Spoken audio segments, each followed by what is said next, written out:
Welcome to Green and Red, scrappy politics for scrappy people. A regular podcast on radical environmental and anti-capitalist politics. Brought to you by Bob Bazanko and Scott Parkin.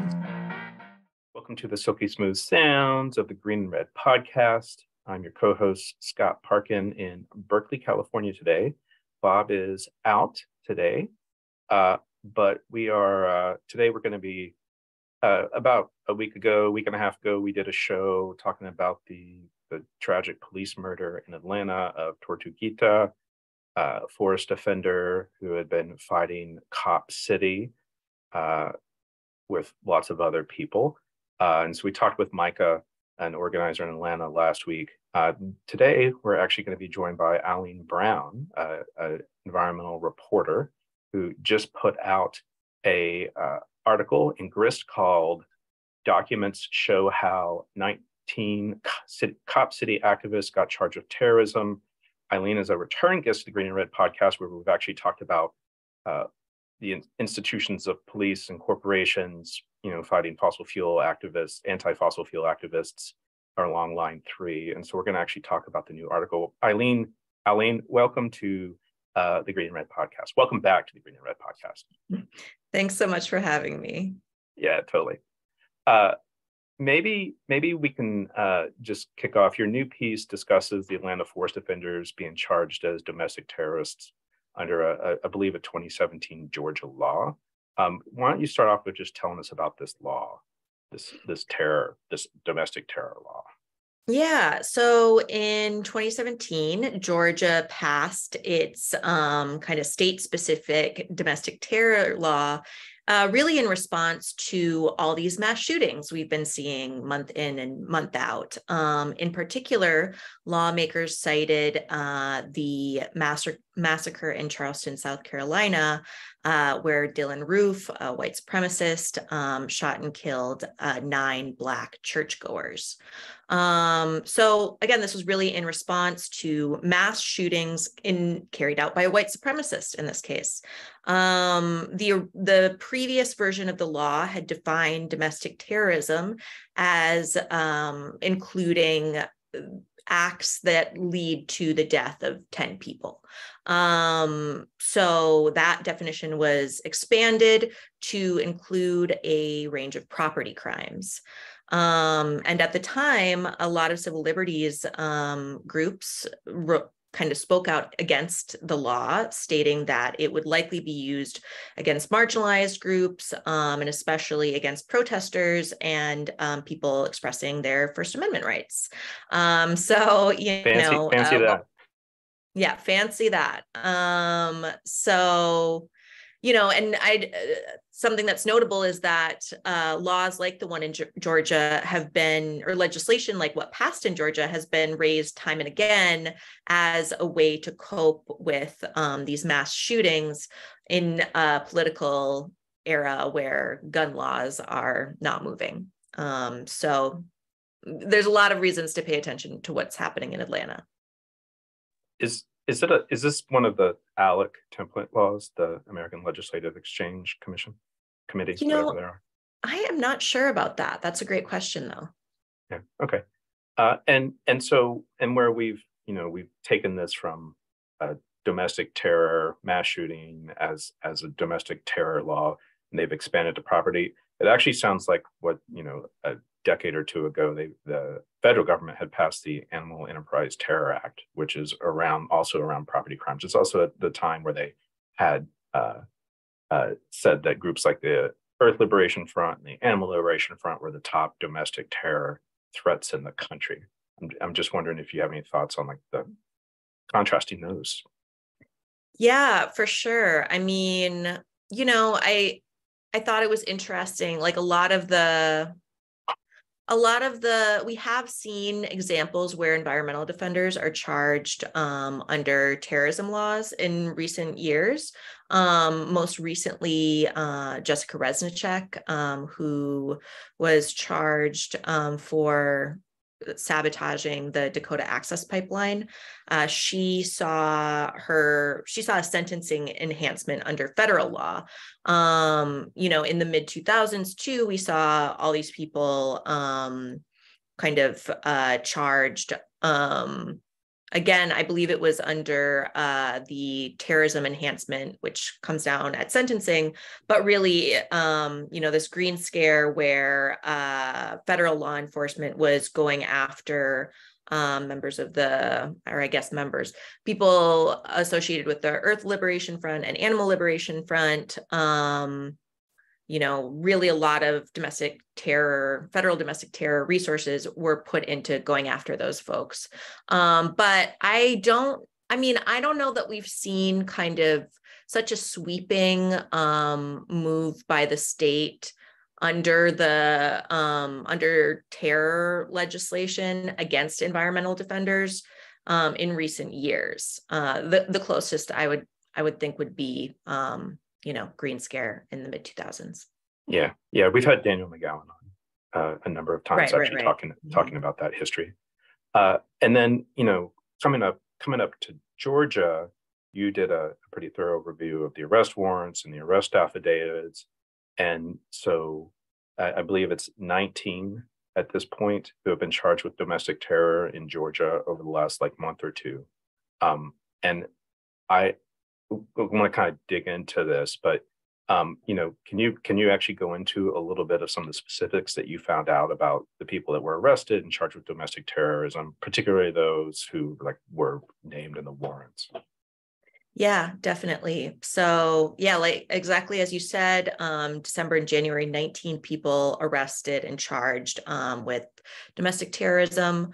14 of those people were arrested for activities, kind of forest defense activities. And those 14, it appears that the domestic terrorism allegations rely on this idea that the Department of Homeland Security, the federal Department of Homeland Security, designated these groups, or the group Defend the Atlanta Forest, which is really just like a slogan, as a domestic violent extremist group. I asked the Department of Homeland Security about that. They say that they don't classify any groups that way. So, that premise is very questionable. They also kind of gave a wobbly answer about how, they sometimes use that term, and how they do communicate with state and local officials about threats. So we really don't know if the Department of Homeland Security has referred to forest defenders in Atlanta as domestic violent extremists, but they certainly didn't classify this group the way that Georgia is claiming. And the task force that's been carrying out the raids on the Atlanta forest, that's local, state, and federal, correct?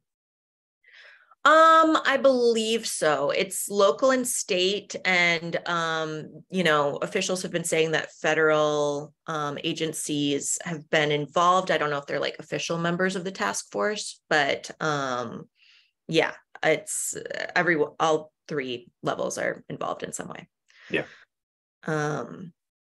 So, of those 14, 9 are alleged to have committed no illegal acts that we're aware of besides trespassing, essentially camping in the woods, either in tree houses or on the ground. I think that's a very questionable use of the term terrorism, but that's how Georgia's going.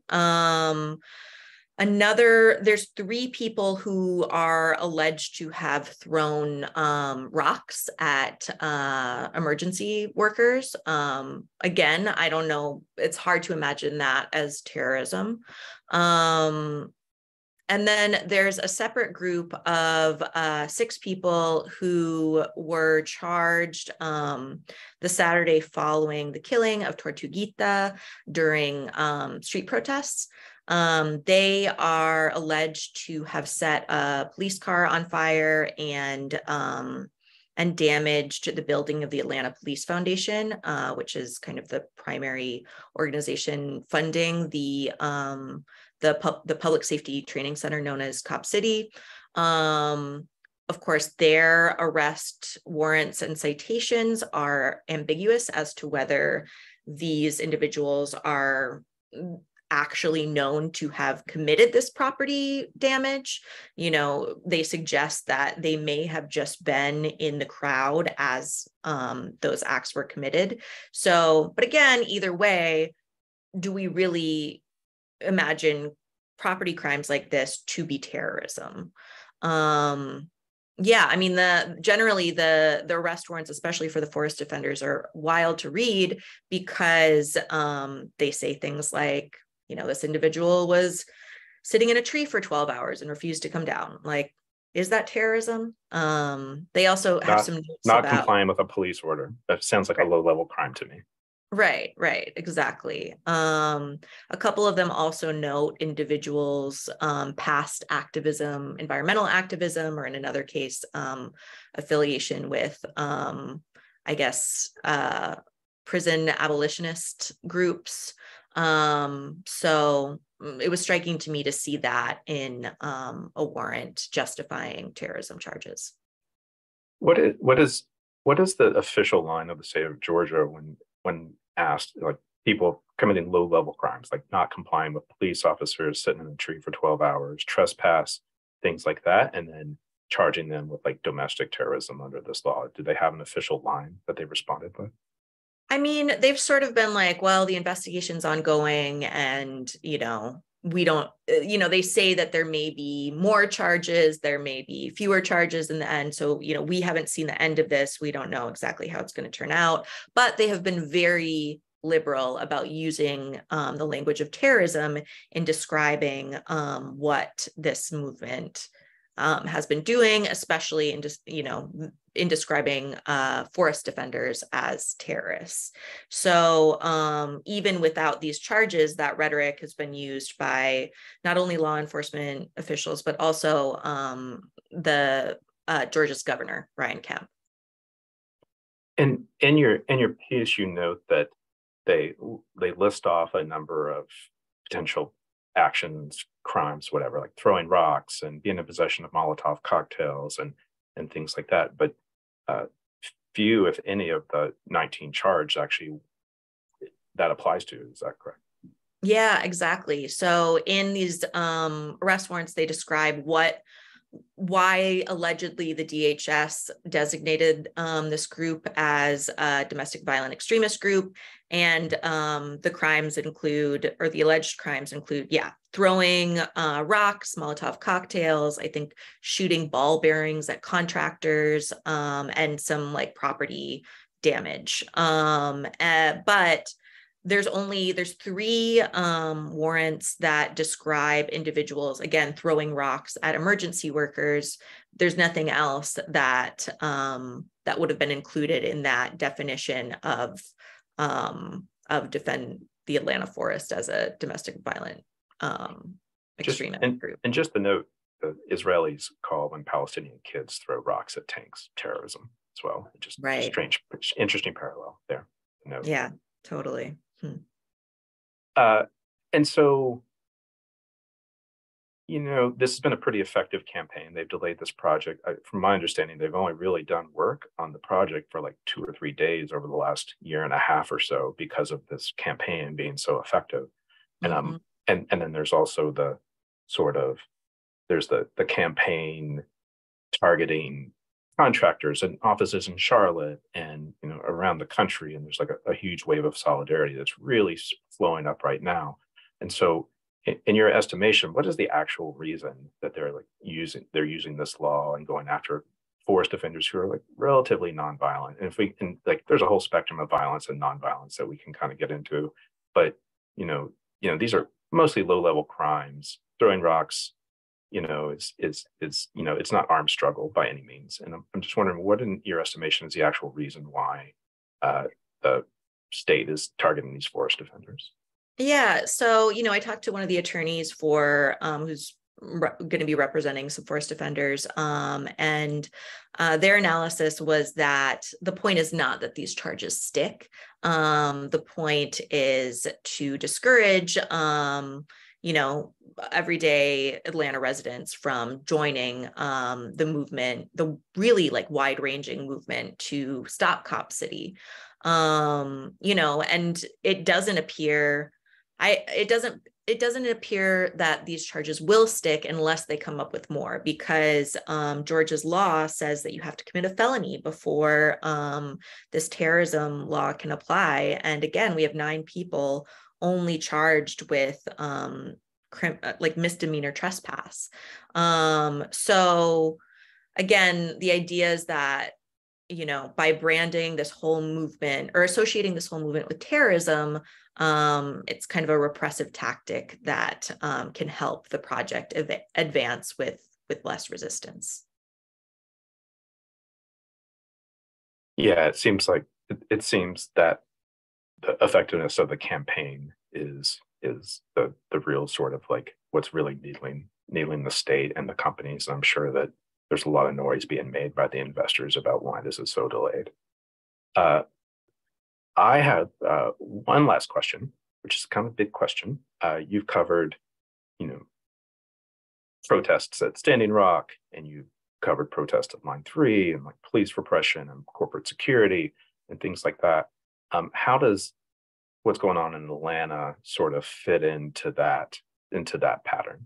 I like you just have like a little bit of a bigger picture look on it for our audience. Like this is like none of this is a surprise in many ways. So yeah. I mean, I would say even beyond the US, internationally, branding environmental defenders who are blocking a big project as terrorists is a tactic that you see over and over again. And I think that tactics like this can never just be thought of in terms of the individuals who are being targeted. The PR campaign is in many cases as important as taking people like out of the game.